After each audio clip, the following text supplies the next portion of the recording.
C'est parti. Allez. Simon et Seth sont frères et sont très proches. Ils n'ont qu'un an d'écart et vivent pour le football.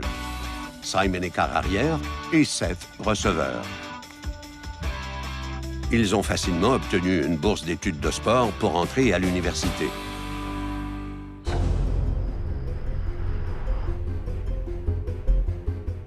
Ils étaient à l'école secondaire avec Aiden. Mais ils n'étaient pas du même milieu.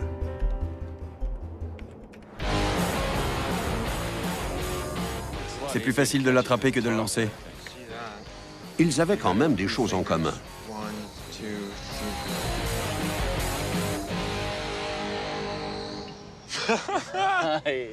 Ça, c'est un touché. Ils aimaient fumer de l'herbe. Vas-y, sens. Ça sent bon.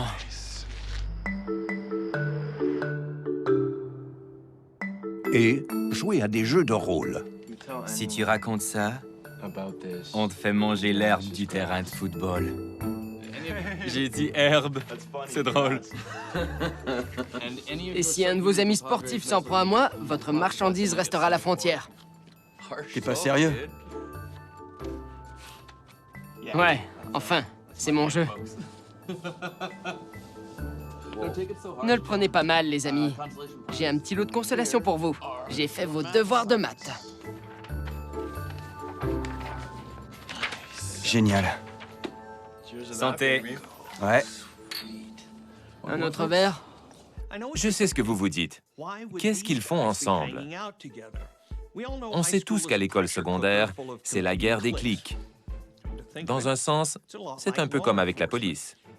Mais cet environnement peut donner lieu à des amitiés surprenantes. Quand ils ont quelque chose en commun, comme les jeux de rôle, les intellos et les sportifs peuvent très bien s'entendre.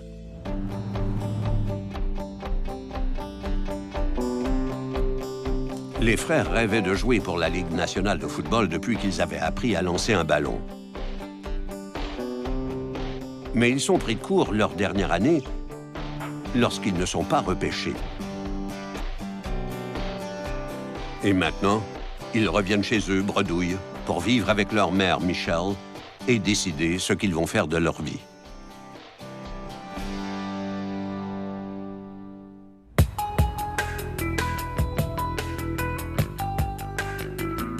Contrairement à ses amis sportifs, Aiden n'a jamais été à l'université. Il n'en a pas eu besoin. Après le secondaire, il s'est trouvé un travail bien payé, programmeur pour la version en ligne de son jeu préféré. Rien à voir avec son ancienne vie d'ado solitaire. Il a de l'argent, une carrière et le respect de la communauté des programmeurs. La seule chose qui lui reste de ses années au secondaire, c'est de l'anxiété. Mais fini la marijuana, maintenant il consomme des médicaments pour être bien. C'est bizarre. On ne l'a pas vu depuis le secondaire. Je me demande s'il joue encore à ce super jeu de cartes. Sûrement que oui. J'ai entendu dire qu'il était plein aux as. C'est un génie de l'informatique.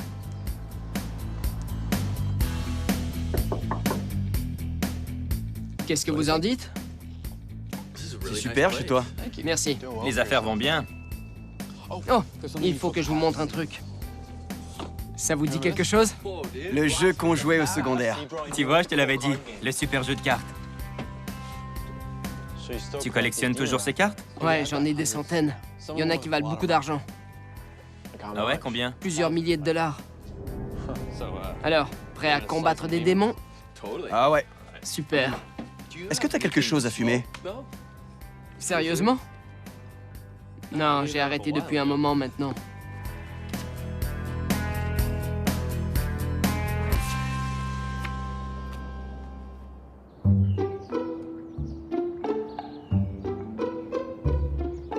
Les frères passent l'été à chercher un bon travail dans l'industrie du sport. Mais tout ce qu'ils décrochent, c'est un poste de vendeur au magasin de sport du coin. Arrêtez de faire cette tête-là, les garçons. C'est temporaire. La roue va tourner. Ah ouais, quand, maman? On peut entraîner une équipe. Entraîner, c'est pour les nuls.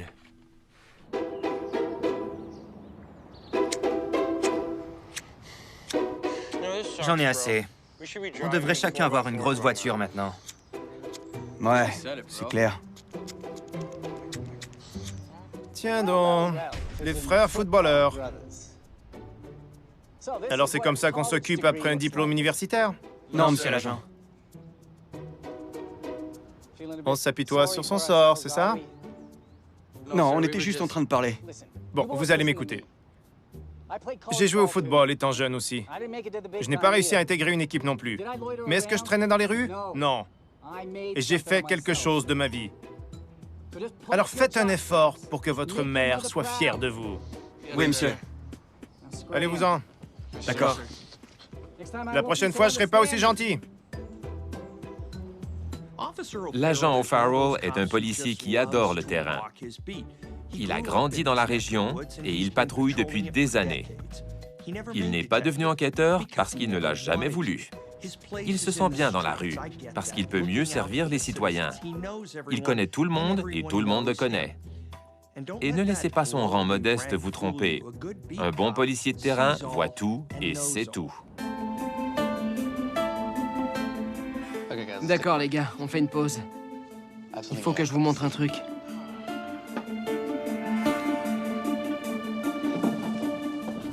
Vous savez ce que c'est?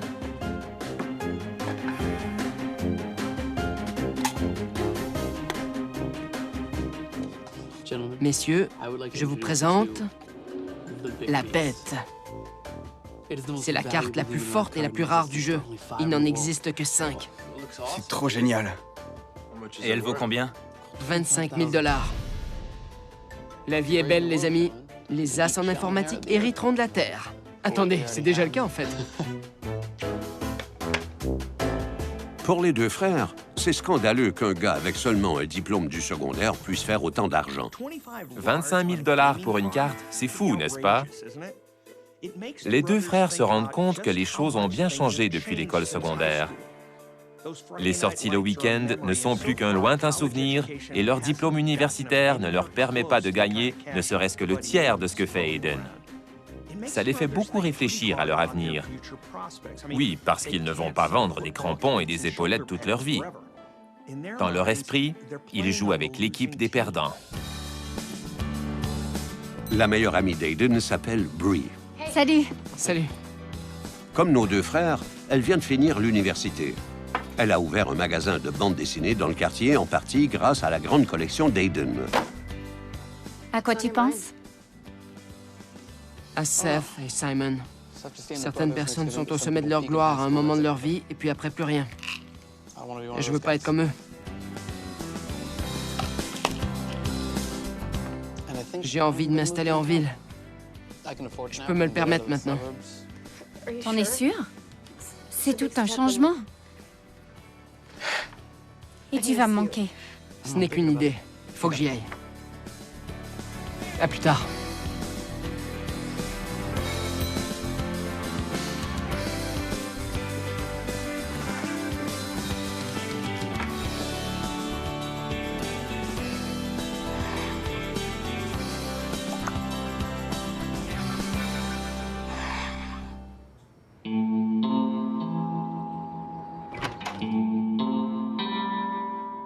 Quand Bree arrive avec les médicaments d'Aiden le jour suivant,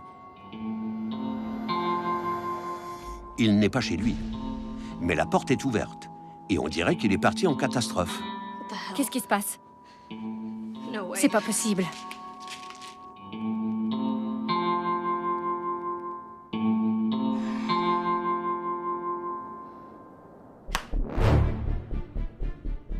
C'est eux qui ont vu Aiden les derniers. Michelle explique que ses fils sont en train d'entreposer les affaires d'Aiden qui déménage au centre-ville, mais qu'elle ne les a pas vus. Il a déménagé? Déjà? Mais ça n'a aucun sens. Oui, Aiden a dit à son ami Bree qu'il pensait quitter la banlieue. Mais il ne lui a pas dit qu'il disparaîtrait de la nuit au matin. Et elle sait qu'Aiden ne peut pas vraiment se passer de ses médicaments. Pour Bree, il y a donc quelque chose qui cloche. Et elle n'est pas du genre à rester les bras croisés. Quand Bree découvre qu'Aiden a quitté la ville précipitamment avec ses amis sportifs Simon et Seth, elle veut signaler sa disparition. Agent O'Farrell, Je dois vous parler au sujet d'Aiden. Aiden, comment il va, ce génie? Il n'est plus là. Il a disparu. Bree explique qu'Aiden a raté leur rendez-vous, qu'il n'a pas ses médicaments contre l'anxiété et qu'il ne quitterait jamais la ville sans lui en parler. C'est vrai que c'est étrange. Mais je suis sûr que tout va bien. Ses deux frères ne sont vraiment pas la meilleure des influences pour lui. Je vais voir ce que je peux faire.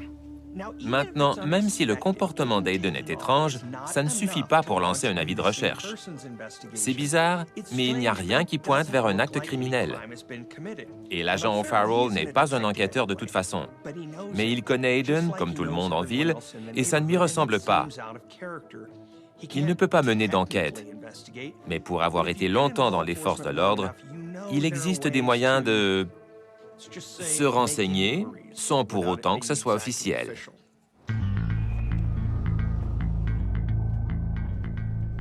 Pendant les jours qui suivent, l'agent O'Farrell consulte l'ordinateur des enquêteurs pour voir l'historique de ses activités bancaires et de ses conversations téléphoniques. Mais bizarrement, il n'y a rien. Les gens disparaissent pour toutes sortes de raisons. Mais là, on a affaire à un gars qui prend des médicaments contre l'anxiété, qui a quitté la ville sans le dire à sa meilleure amie, qui ne répond pas à son téléphone et qui ne dépense pas d'argent. En tant qu'enquêteur, c'est ce que j'appelle un signal d'alarme. Mais on ne sait jamais avec les gens. Peut-être qu'Aiden a fait une crise parce qu'il n'a pas ses médicaments, ou qu'il a été enlevé, ou pire encore. Il a peut-être juste voulu se couper de la réalité quelques jours. On ne sait jamais. En tous les cas, c'est l'heure pour notre patrouilleur d'interroger le voisinage. Ils ont laissé les affaires d'Aiden et sont partis. La mère des deux frères affirme ne pas avoir vu ses fils depuis qu'ils sont venus déposer les affaires d'Aiden il y a 3 jours. Ils lui ont dit qu'ils aidaient Aiden à déménager et qu'ils devaient entreposer ses affaires chez eux quelque temps. Vous souvenez-vous du nom de la compagnie de location? Oui, surplus de bagages. Vous savez, Monsieur O'Farrell, il faut que jeunesse se passe. Mais là, c'est n'importe quoi. Leur patron n'arrête pas d'appeler. Avez-vous vu ou parlé avec Aiden? Non. L'agent O'Farrell apprend qu'Aiden a loué le camion de déménagement la veille où Bree est passé chez lui. Mais il n'a pas été rapporté au même endroit que là où il l'a loué. Il croit qu'en retrouvant la camionnette, il trouvera Aiden et ses frères. Mais qu'est-ce qu'ils font, ces deux-là? Le camion de location a été retourné à un autre endroit, à des kilomètres de la ville.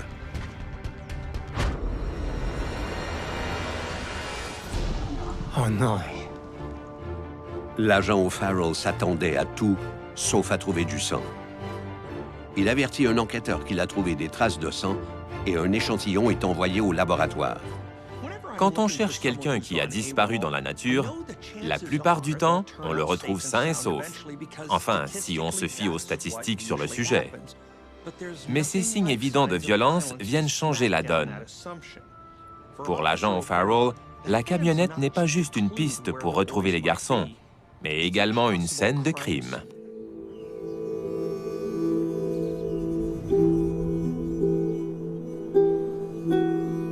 Deux jours après avoir envoyé le sang au laboratoire, il reçoit un appel de la mère des deux frères. Ils sont ici, sains et saufs. Et ils ont des ennuis. Ils ont été virés de leur travail parce qu'ils ne s'y sont pas présentés de la semaine. Alors, les gars, quoi de neuf? Les frères racontent à l'agent O'Farrell que quand Aiden a décidé de quitter la banlieue pour la ville, il leur a demandé de conserver sa collection de bandes dessinées et de cartes de jeu. Ensuite, ils l'ont conduit à Chicago et l'ont déposé dans une station de métro du centre-ville. C'est le dernier jour qu'ils l'ont vu. C'était il y a 5 jours. Vous êtes revenu de là-bas à pied? Aiden nous a payé grassement pour déménager ses affaires. Donc on a décidé de faire un peu la fête.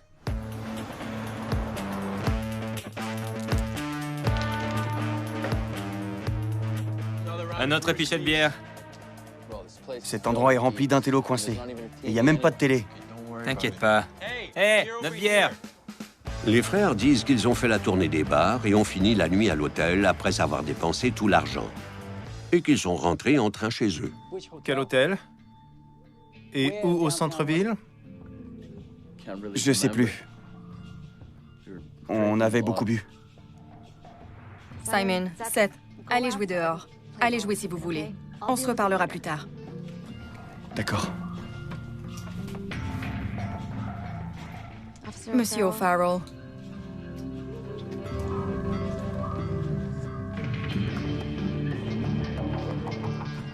Je ne voulais pas parler quand ils étaient là, mais je dois vous montrer quelque chose.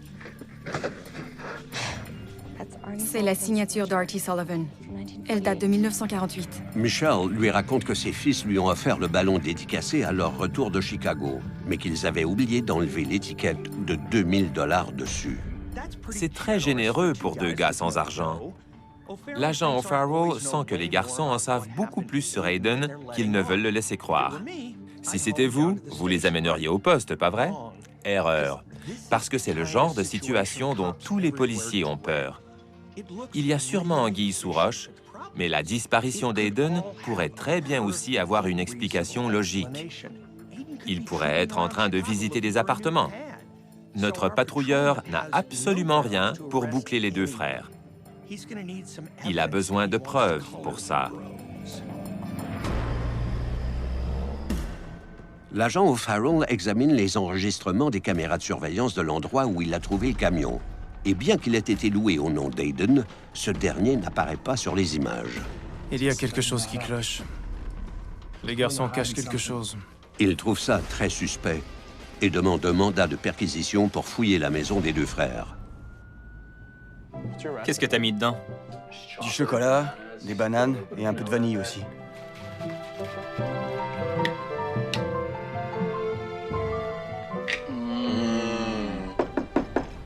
Ouvrez, les gars! Allez, venez ouvrir! Passons par derrière, on y va.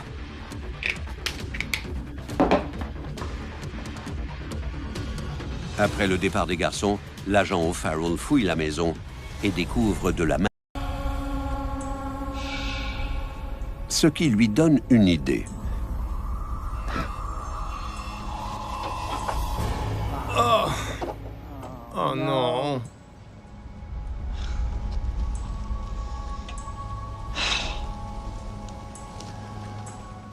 Agent O'Farrell, possible cas de meurtre. Pour le moment, il n'y a rien qui lie les deux frères à la mort d'Hayden. Mais il n'a pas atterri dans cette benne tout seul, et ce sont les derniers à l'avoir vu. Sans parler du fait qu'ils se sont enfuis quand les policiers sont venus pour fouiller la maison. Je sens que la cloche et l'idiot l'ont mis là-dedans parce qu'ils n'ont pas trouvé d'autre endroit. Ils n'ont tout simplement pas réfléchi. Mais ce ne sont que des preuves circonstancielles. Notre agent O'Farrell a besoin de preuves solides, ou mieux encore d'une confession de leur part. S'il arrive à les trouver, bien sûr.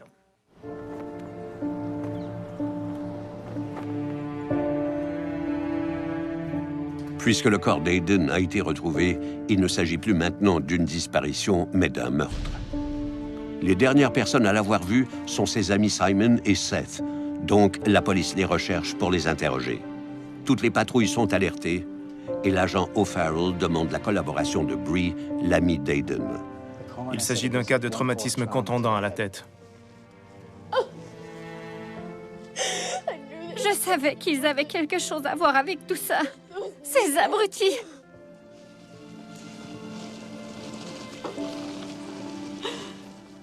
Qu'est-ce que c'est que ça? J'en ai trouvé dans le camion aussi. Des cartes de jeu? Oui, pour un jeu de rôle. Hayden les collectionnait. Il y en a qui valent beaucoup d'argent. Oui, vraiment beaucoup d'argent. Les garçons doivent vouloir les revendre. Où pourraient-ils le faire? Dans notre milieu, on fait parfois des affaires en parallèle, disons. Ce n'est pas toujours légal.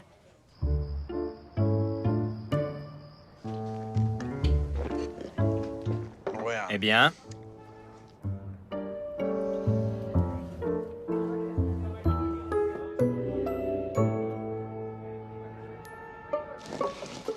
Il y en a beaucoup. Bonjour les garçons.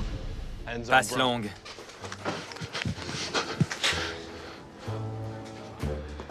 Frérot! C'était les toilettes. Allez, je vous embarque. Les gars, le match tire à sa fin et vous êtes loin de la ligne de but. Alors passez à table. On n'a rien fait, je vous le jure. On l'a échappé. Le match est terminé. On vendait juste des cartes. Pour pouvoir vous payer un aller simple en dehors de la ville? On voulait juste vendre la bête. Tais-toi. Vendre quoi? La carte de la bête. Seth raconte à l'agent O'Farrell qu'ils ont joué aux cartes avec Aiden. Tu vas sortir la bête et nous anéantir ou quoi? Non, elle est trop forte. Ce serait pas juste. Tu sais ce qui n'est pas juste aussi?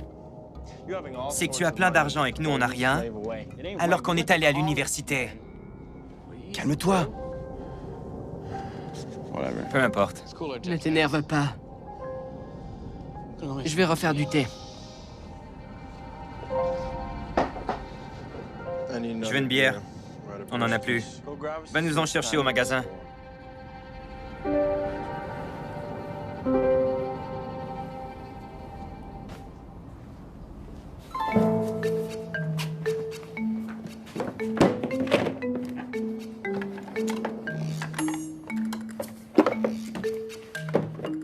Hé!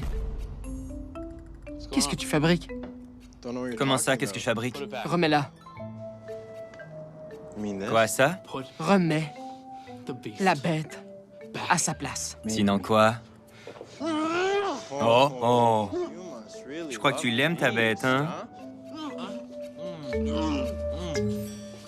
Non! Rends-la-moi! En temps normal, Aiden est un gars tranquille. Mais c'est aussi un collectionneur. Et ce genre de personnes sont prêtes à défendre leur collection à tout prix. La bête est sa carte la plus rare.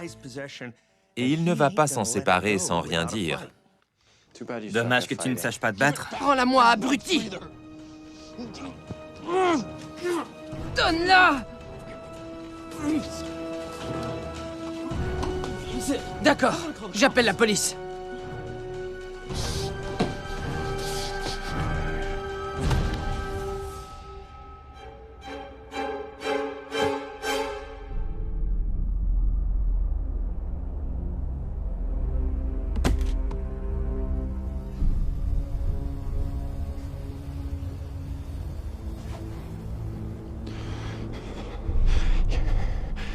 Il m'a traité d'abruti, frérot. J'ai vu des centaines de cas d'homicide comme celui-là. Simon ne voulait pas tuer son ami. Il voulait juste la carte. Et cette carte représentait bien plus que de l'argent. C'était toute l'injustice dont Simon se croyait victime. Il avait les poches vides, le succès le boudait et l'avenir était incertain. Aiden, l'intello de service, ne méritait pas tout ce qu'il avait, pas vrai? Alors si on ajoute de l'alcool à sa convoitise et à sa frustration, on obtient une crise de rage. Et comme Aiden ne s'est pas laissé faire, Simon a complètement perdu les pédales.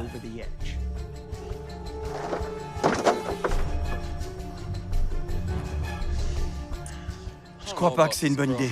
Tais-toi.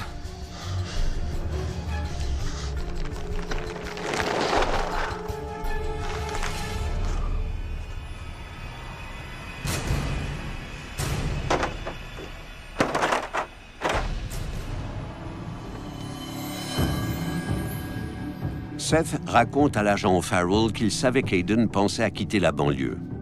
Ils ont donc loué un camion avec sa carte de crédit pour faire croire qu'il l'aidait à déménager. Après s'être débarrassés du corps d'Aiden et avoir entreposé ses affaires chez leur mère, ils ont roulé jusqu'à Chicago avec ses cartes de jeu.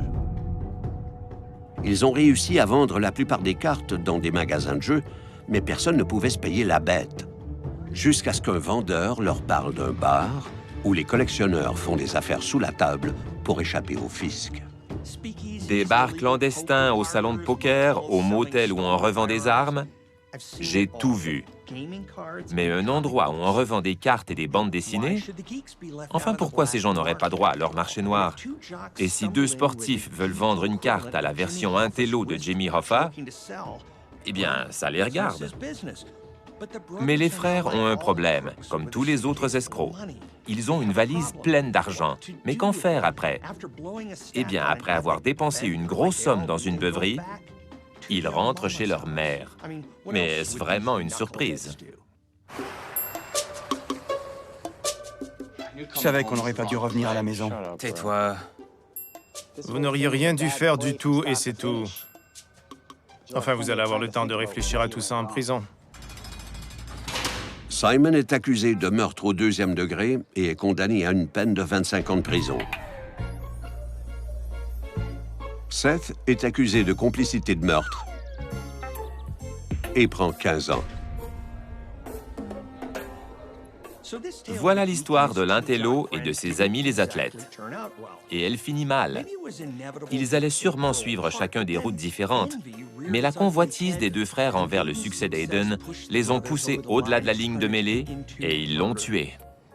Avec l'argent des cartes d'Aiden, les deux garçons croyaient pouvoir célébrer dans la zone de but. Mais ils étaient trop idiots pour comprendre qu'ils ne s'en sortiraient pas. Et ils ne croyaient pas qu'un simple agent de police pourrait les faire tomber. La prochaine fois que vous voudrez commettre un meurtre, assurez-vous au moins d'avoir un plan de match. Ou mieux encore, n'en commettez pas. Parce qu'il y a de grandes chances que ça finisse comme pour ces deux frères et que la partie soit terminée. Pour de bon.